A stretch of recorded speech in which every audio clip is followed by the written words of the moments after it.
Sir போன மாதம் தான் சேர்ந்தான், டக்குன்னு ப்ரொமோஷனு. அப்புறம் பார்த்தா அடுத்த லெவலுக்கு போயிட்டான். எதன் அடிப்படையில் இதெல்லாம் நடக்குது எனக்கு ஒன்றுமே தெரியல. ஒன்று ஏதாவது காக்கா பிடிச்சி போகிறானான்னு பார்த்தா அதுவுமே இல்லை, யார் கை காலையும் பிடிச்சி போகவும் இல்லை.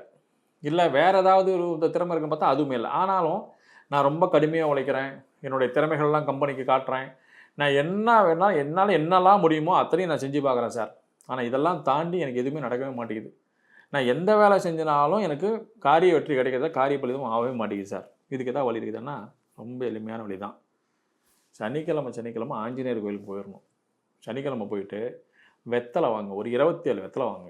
ஒரு 27 வெத்தலை வாங்கிட்டு அங்கே வந்து செந்தூரம்னு ஒன்று கிடைக்கும். அந்த செந்தூரத்தை வாங்கி ஒரு ஊதுபத்தி குச்சியால் ஸ்ரீராம ஜெயம்னு ஒவ்வொரு வெத்தலையிலும் எழுதுங்க. எழுதிட்டு அந்த வெத்தலையை வந்து மடித்து அழகாக மடிச்சுன்னா, அதாவது உடையிற அளவுக்கு மடிக்கக்கூடாது, இல்லைன்னா அந்த காம்புகள் மட்டும் கட்டுங்க. ஒரு 27 கட்டிட்டு அந்த ஆஞ்சநேயருக்கு அந்த மாலையை போடுங்க. மாலையை போட்டுட்டு வெண்ணெய் இருக்கு இல்லையா, வெண்ணெய் வாங்கி அந்த ஆஞ்சநேயருக்கு கொஞ்சம் தடவை சொல்லுங்க.